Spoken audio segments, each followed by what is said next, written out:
तो हम ज़रा विद्युत क्षेत्र E के लिए दूसरा समीकरण भी प्राप्त करेंगे। जरा देखें,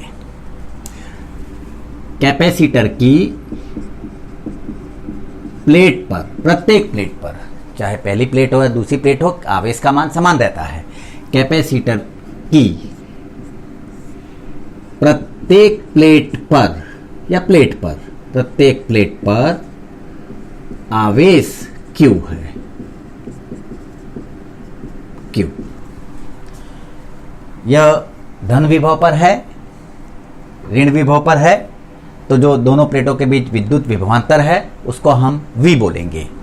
प्रत्येक प्लेट पर आवेश Q है और दोनों प्लेटों के बीच विद्युत विभवांतर, विद्युत विभवांतर, उसको हम कहेंगे V।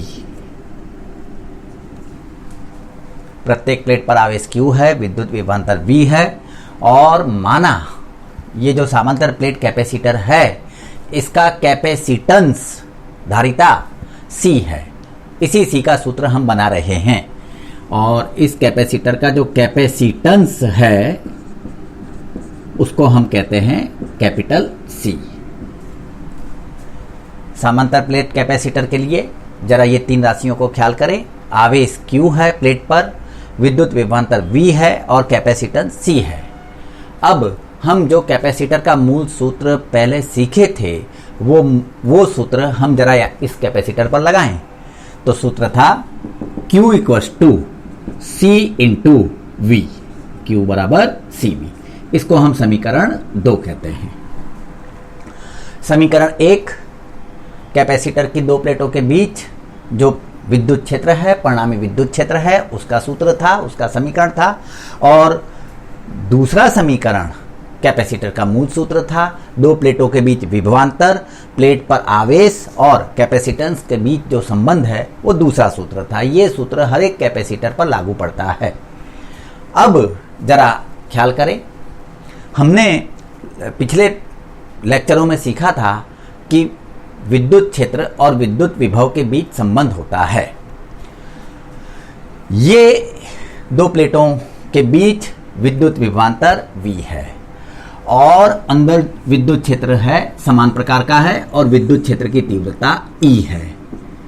तो सूत्र हमने सीखा था, याद दिला रहा हूं, ये सूत्र था विद्युत क्षेत्र की तीव्रता, दो बिंदुओं के बीच विभवांतर और उन दो बिंदुओं के बीच दूरी के लिए संबंध। उपरांत ये सूत्र जरा याद दिलाएं, E equals to minus dV by dx। विद्युत क्षेत्र समान प्रकार का है, समान दिशा में है, dV दो बिंदुओं के बीच विभवांतर है। यहां वो दो बिंदु हम प्लेट 1 और प्लेट 2 को ले रहे हैं। समझ लें, प्लेट 1 एक बिंदु की तरह है, प्लेट 2 दूसरे बिंदु की तरह है, और इन दोनों बिंदुओं के बीच जो विभवांतर है जिसको हमने V कहा है, तो dV के बदले हम V लेंगे, क्योंकि ये dV विभवांतर है और विभवांतर को V बोला गया है, इसलिए dV के बदले हम V लेंगे। dx उन दो बिंदुओं के बीच की दूरी, देख रहे हैं दोनों प्लेटों के बीच की या दोनों बिंदुओं के बीच की दूरी d है, तो dx के बदले d लेंगे। और मान है, विद्युत क्षेत्र के मान में हम काम कर रहे हैं, ऋण चिन्ह की अवगणना करेंगे।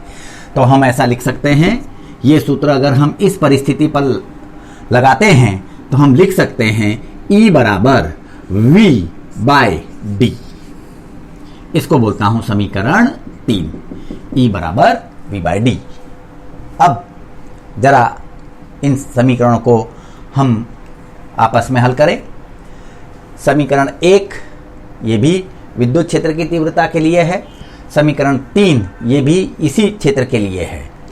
तो 1 और 3 पद से, 1 और 3 पद से E बराबर E, मतलब हम कह सकते हैं V बाय D बराबर sigma by epsilon not. V का मान हम यहां से ला सकते हैं समीकरण 2 पद से, Q equals to CV, V equals to Q by C। तो V के बदले हम समीकरण 2 में से कीमत लाते हैं, तो V होगा Q बाय C, मतलब ये होगा Q upon C into D is equals to sigma upon epsilon not.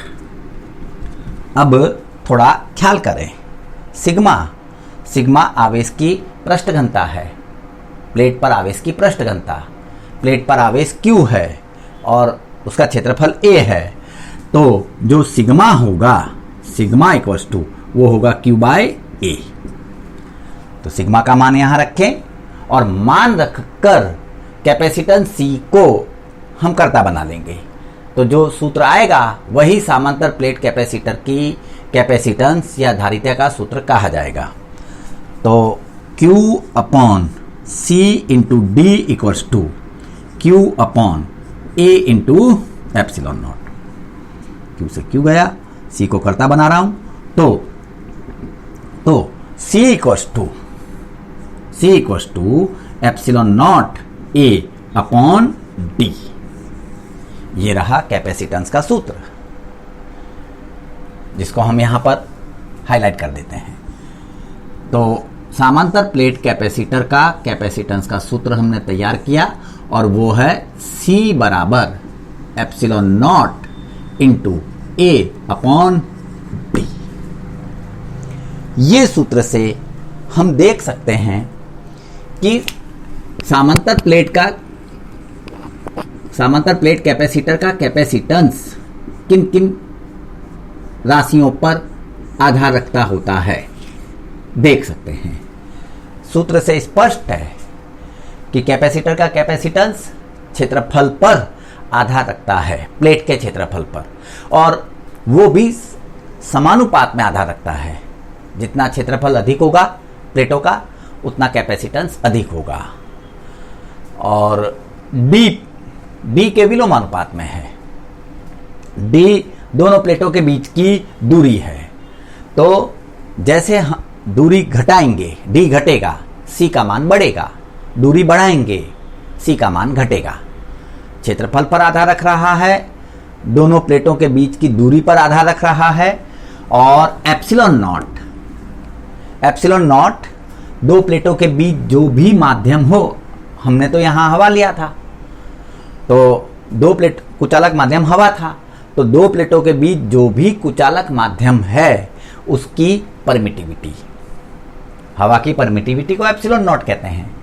यहां हवा के बदले और कुछ भी हो सकता है, लकड़ी, पेपर, प्लास्टिक, तो जो भी हम यहां माध्यम रखते हैं उसकी परमिटिविटी को हम यहां पर प्राप्त करते हैं।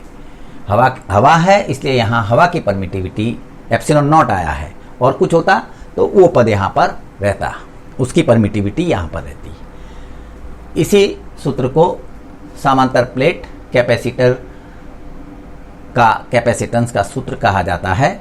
इसका उपयोग है, और अगले लेक्चरों में जब न्यूमेरिकल्स होंगे तब इस सूत्र का हम बहुत ज़्यादा उपयोग करेंगे।